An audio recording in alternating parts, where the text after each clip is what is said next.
होगी। उसके बाद वो सिंपली वहीं पर निष्क्रिय हो जाएगा, सारे इलेक्ट्रॉनिक पार्ट्स बंद हो जाएंगे। और इसरो के वैज्ञानिक ये कह रहे हैं कि हम होप करते हैं कि वो 14 दिनों के बाद भी कुछ दिन चले, लेकिन ये होप वर्ड यूज किया गया है, यानी इसके लिए कोई सटीक टेक्नोलॉजी नहीं यूज किया गया है जिससे वो गारंटीड चलेगा बहुत दिन तक, क्योंकि ये मिशन 14 डेज को माइंड में रखते हुए ही बनाया गया था। बाकी जो ल्यूना 25 जो कि क्रैश किया, अगर वो लैंड होता तो उसके अंदर एक ऐसा पावर जनरेटिंग टेक्नोलॉजी था प्लूटोनियम के जरिए, जिसके चलते उसको 1 साल तक पावर मिलती। तो इस मामले में सबसे अच्छी न्यूज ये है ना कि इसरो एक्चुअली में इस टेक्नोलॉजी पे काम कर रहा है, एक ऐसा प्लूटोनियम का पावर सोर्स बनाने का जिससे अपकमिंग मिशंस में 1 साल तक पावर मिले। लेकिन फिलहाल चंद्रयान जो है ये 14 डेज तक बहुत सी रिसर्चेस करेगा साउथ पोल में, वाटर, हीलियम 3 और ऐसे कई चीजें हैं जिसके बारे में आपको पता होना ही चाहिए कि ये मिशन आखिर हुआ किस लिए है। तो चलो उन सुपर इंटरेस्टिंग डिटेल्स को हम समझते हैं। किसी भी प्लैनेट या फिर सैटेलाइट, जैसे कि मून एक सैटेलाइट है, तो उसका जो नॉर्थ पोल और साउथ पोल है ये दोनों काफी इंपॉर्टेंट है हमारे लिए। या फिर किसी भी जगह पर चले जाओ, चाहे आप जुपिटर के किसी मून पर चले जाओ, तो वहाँ पर नॉर्थ और साउथ पोल में जो चीज एक्यूमुलेटेड है या फिर जो भी चीजें वहाँ मौजूद है वो बहुत ही मिस्टीरियस होती है हमारे लिए। जैसे कि धरती का जो सबसे एक्सट्रीम कंडीशंस है वो यहाँ के नॉर्थ और साउथ पोल में ही है, और इक्वेटर का जो रीजन है इसे तो कोट एंड कोट सेफ माना जाता है ना, क्योंकि ज्यादातर कंट्रीज इक्वेटर पे मौजूद है उसी के आसपास और नॉर्मली सब कोई रह रहे हैं। लेकिन जो एक्सट्रीम कंडीशंस है वो नॉर्थ और साउथ पोल में होता है। रिसर्चेस के हिसाब से साउथ पोल में जो प्रेजेंस ऑफ वाटर आइस है वो बहुत मात्रा में है, और इसी के बारे में और डेटा धरती चाहता है। मून के इस रीजन में कभी भी सनलाइट नहीं पड़ता है, और ये एक ऐसा रीजन है जहाँ पर परपेचुअल डार्कनेस था बिलियंस ऑफ ईयर्स से, और डार्कनेस है और डार्कनेस रहेगा। वाटर जो है ये सुनने में बहुत सिंपल लग रहा है, लेकिन वाटर सपोर्ट्स लाइफ, क्योंकि साउथ पोल पर वाटर आइस है। क्यों?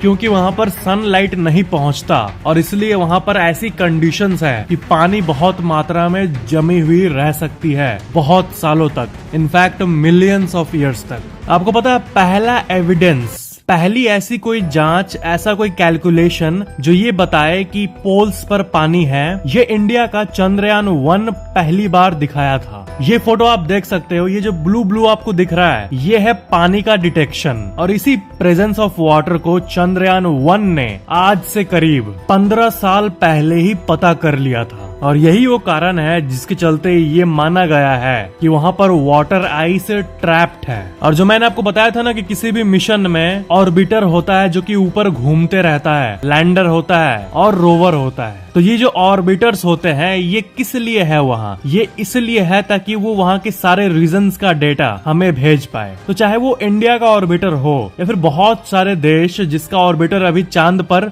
लाइव घूम रहा है, तो उन्हीं ऑर्बिटर्स ने ये डेटा भेजा है कि उस जगह पर आइस वाटर ट्रैप्ड हो सकता है। साउथ पोल का ये जो रीजन है, यहाँ के जो मून क्रेटर्स है वो अनटच्ड है, बिल्कुल भी सनलाइट से टच्ड नहीं है, क्योंकि वहाँ सनलाइट नहीं पड़ता है, और इसलिए वो जैसे था वैसे ही है एकदम शुरू से। तो जो सोलर सिस्टम का सारा रिकॉर्ड है, ये सोलर सिस्टम का ओरिजिन, इसका जो एविडेंस है वो अनटच्ड तरीके से वहाँ पर मौजूद है। मतलब समझ रहे हो ना कि वहाँ का जो रीजन है वो बहुत छोटे रीजन में है, वो बहुत ही ज्यादा अनइफेक्टेड है, सनलाइट से भी अनइफेक्टेड, जो एस्ट्रॉइड्स आके मून से टकराते रहते हैं जिसके चलते वहाँ क्रेटर्स बनता है, वो भी ज्यादातर इक्वेटर को आके हिट करता है, और जो पोल्स वाले एरिया है वो ज्यादातर अनडिस्टर्ब्ड रहते हैं। तो यहाँ से हमें जो भी डेटा मिले उससे हमारे सोलर सिस्टम के उत्पत्ति के बारे में भी बहुत जानकारी हमें मिलेगी। ऐसी और भी कई कैलकुलेशंस की गई है जिससे ये पता चला है कि वहाँ पर hydrogen, ammonia, methane, sodium, mercury, silver, in fact इतनी सारी चीजें मौजूद है, और इसलिए उस जगह को the place for untapped resources माना जाता है। यानी ऐसी जगह जो कि खजाना है लेकिन उसको कोई टैप नहीं कर पाया है। चांद का जो साउथ पोल है वहां पर टेम्परेचर -150 से -200 डिग्री सेल्सियस तक पहुंच जाता है। मतलब जितने भी इलेक्ट्रॉनिक इक्विपमेंट्स होंगे जैसे कि सोलर पैनल या फिर उसका बॉडी या फिर उसके चक्के, ये सब आप सोचो इस तरह बिल्ड की गई है ऐसे मटेरियल से जिससे वो एक्सट्रीम कोल्ड ऐसे टेम्परेचर में भी वर्क करते रहे। अब जितने भी इलेक्ट्रॉनिक चीजें हैं, चाहे आपका फोन हो, टीवी हो या फिर कोई भी चीज हो, उसके अंदर सर्किट बोर्ड्स होते हैं और माइक्रोस्कोपिक लेवल्स पे वो जो सर्किट बोर्ड होता है वो काम कर रहा होता है। पूरे सर्किट बोर्ड के किसी 1 मिलीमीटर के पार्ट में अगर कोई शॉर्ट सर्किट या फिर कुछ भी एरर हो जाता है तो पूरा सर्किट काम करना बंद कर देता है। इलेक्ट्रॉनिक सामान इतना कॉम्प्लेक्स होता है, लेकिन वही अगर ऐसे हार्श कंडीशन में चलाने के लिए बिल्ड किया जाए तो सोचो किस तरह का डिटेलिंग का इस्तेमाल किया जाता होगा कि वो मून के साउथ पोल के -200 डिग्री वाले रीजन पे काम करे। एक सवाल जो आप लोगों में से बहुत लोगों के मन में आ सकता है कि अगर साउथ पोल में लाइट ही नहीं है, सनलाइट आता ही नहीं है, और इधर मैं कह रहा हूँ कि रोवर को पावर पाने के लिए सनलाइट की जरूरत है, तो फिर ये कैसे होगा? तो इसका आंसर ये है कि साउथ पोल के उस इलाके में जहां पर लाइट नहीं पहुंचता वहां पर एग्जैक्टली नहीं जाएगा, उससे थोड़ा दूर ही तक रोवर जाएगा जहां तक लाइट थोड़ा पहुंचे। तो ये है इसका आंसर। एग्जैक्टली डार्क वाला फेज में नहीं चला जा रहा है, क्लोज टू साउथ पोल, एकदम नियर टू साउथ पोल, जहां पर लाइट पहुंचेगी वहां पे जा रहा है रोवर। हमारे यूनिवर्स में ऐसे कई एलिमेंट्स हैं जो कि धरती के लिए हो सकता है रेयर हो। यहाँ पर हम इन्हें quote and quote rare earth minerals कहते हैं, लेकिन ऐसी कई जगहें हैं हमारे यूनिवर्स में जहाँ पर वही चीजें एबंडेंस में अवेलेबल है। आपने उस प्लेनेट के बारे में सुना होगा जो कि डायमंड का बना हुआ है, डायमंड प्लेनेट कहते हैं इसे। तो ये पूरा प्लेनेट खरबों डॉलर का होगा। पूरे विश्व में इतना पैसा है उससे 1000 गुना ज्यादा उसको मिल जाएगा जो इस प्लेनेट का डायमंड ला दे धरती पर, क्योंकि डायमंड धरती के लिए रेयर है लेकिन वहाँ के लिए रेयर नहीं है। तो चांद भी कुछ ऐसा ही है। चांद में भी ऐसे कई मिनरल्स हैं जो कि धरती के लिए रेयर है लेकिन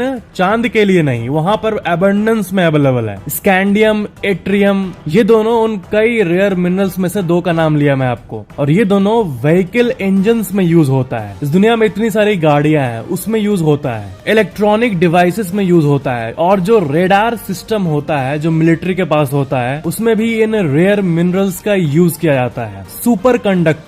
सुपर कंडक्टर्स में भी इनका यूज किया जाता है। हीलियम 3 जो कि एक रेयर एलिमेंट है, ये एक ऐसा गैस है जो कि क्लीन और पावरफुल फ्यूल के तौर पर यूज किया जा सकता है। कहां पर? न्यूक्लियर फ्यूजन रिएक्टर्स में। और ये धरती पर कम है लेकिन चांद में बहुत मात्रा में है। और फाइनली वाटर से बड़ी चीज और क्या होगी? अब ल्यूनर आइस अगर मिल जाए तो इससे बड़ी बात और कुछ नहीं होगी। He3 हीलियम 3, इसको आप हल्के में मत लो प्लीज। हीलियम 3 जो है ये एक ऐसा एलिमेंट है जिसको कि मैजिकल माना जाता है। आपको पता है ये एक extremely rare form of helium है जो कि सूरज यानी सन के कोर में पाया जाता है, और कोर से फिर वो धरती और चांद और बाकी प्लैनेट्स की तरफ छोड़ा जाता है। यानी सन से तो कई चीजें रेडिएट होते रहती है। तो ये जो हीलियम 3 है ये उसी में से एक है, और ये एक चार्ज्ड पार्टिकल है, और ये चार्ज्ड पार्टिकल्स हीलियम 3 के हमारे धरती के मैग्नेटिक फील्ड जो है इससे डिफ्लेक्ट हो जाते हैं, क्योंकि धरती का जो मैग्नेटिक फील्ड है ये हमें प्रोटेक्ट करता है इन चीजों से। तो ये जो हीलियम 3 है ये धरती पे कभी हिट ही नहीं होता, लेकिन चांद जहां पर मैग्नेटिक फील्ड नहीं है, और मैग्नेटिक फील्ड इसलिए नहीं है क्योंकि उसका कोर जो है वो बहुत स्मॉल है, और क्योंकि वहां मैग्नेटिक फील्ड नहीं है इसलिए वहां पर He3 यानी हीलियम 3 बहुत एबंडेंस मात्रा में कलेक्ट हो गई है। और हीलियम 3 इसलिए इतना इम्पोर्टेंट है क्योंकि न्यूक्लियर फ्यूजन रिएक्टर में जब इसको यूज किया जाएगा